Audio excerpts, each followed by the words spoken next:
Let's bring in former acting ICE Director Jonathan Fahey. Jonathan, thank you for joining us this afternoon.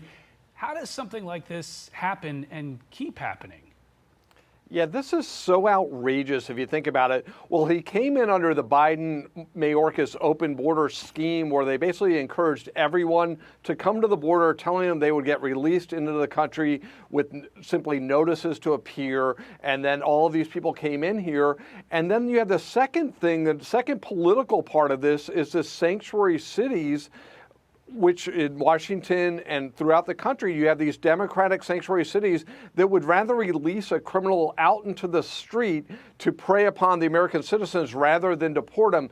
It's so outrageous that this keeps happening, and you have somebody dead, and it was 100% preventable. And this is just basically the Biden-Mayorkas, another Biden-Mayorkas special. And it's sad to say that we're going to have more of these because they let in so many people. We're talking 10 to 20 million people that they let in with no vetting and no care for the well-being, safety, or national security of American people. You know, Jonathan, before this summer, I hadn't even heard of the fact that people could get CDLs like this. Take a look at some of the headlines we've had just over the last few months this year. Headline number one, a migrant truck driver in a deadly Florida crash failed English road sign test despite getting licenses from 2 sanctuary states. A driver linked to a fatal 8-car crash in Ontario entered the U.S. illegally. Authorities released another migrant after his truck crash killed a hardworking dad of 2.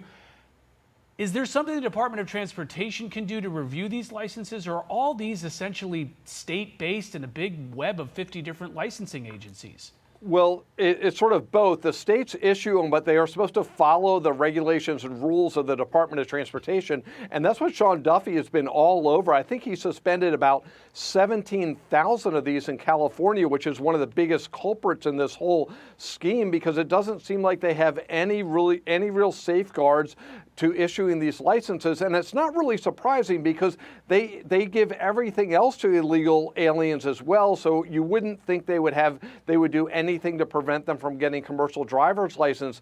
But it's just so shameful, so outrageous that we have people dying because of these Democratic politicians put the interests of illegal aliens ahead of the safety of the American people.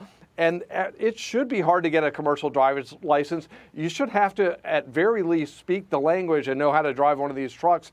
And in California or some of these other states, it doesn't seem like that matters. And this latest guy, he's out on bail. Do judges typically consider somebody's immigration status when deciding to grant them bail? Or, you know, if you're not here legally and you have been charged with a crime, conceivably you become a bit of a flight risk, no? Yeah, exactly. There's sort of 2 big problems within this. Judges are supposed to consider if somebody is a risk of flight or risk of non-appearance and a danger to the community when they set bond. This guy clearly fits both. He's from another country, was here illegally, and somebody's dead because of what he did. So this is no question should not have gotten a bond.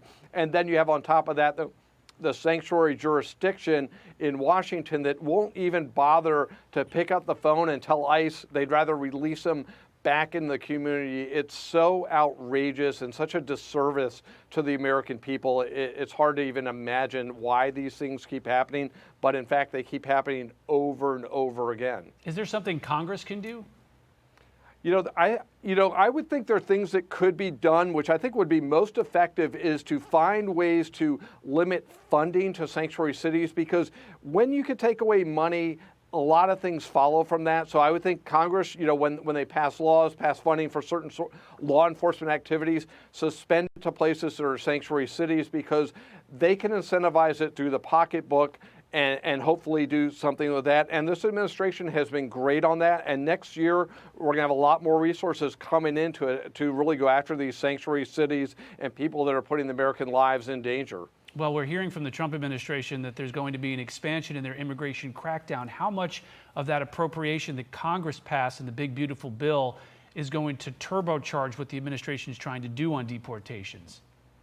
it's going to be amazing because we will be able to go after these sanctuary cities very effectively because there'll be more manpower basically just around the sanctuary cities, around the jails, investigate them for things like alien harboring in courthouses, places like that. The other thing this administration has done so effectively, and they even ramped up the number, I think today or yesterday, they're incentivizing people that are here illegally. They can leave with $1,000 in their pocket, and if they do it by the end of the year, it's $3,000. So anyone that wants to complain that the administration's being inhumane, there's nothing more humane than saying, hey, you're breaking our law, but we're still going to we're going to let you leave on your own and give you money on the way out. So all of these things are just common sense, but with the increased manpower, the criminals are going to go, and the other people here illegally are going to find it's their best interest to leave on their own and take the money and run. All right, Jonathan Fahey, the former DHS acting ICE director. Jonathan, thanks so much.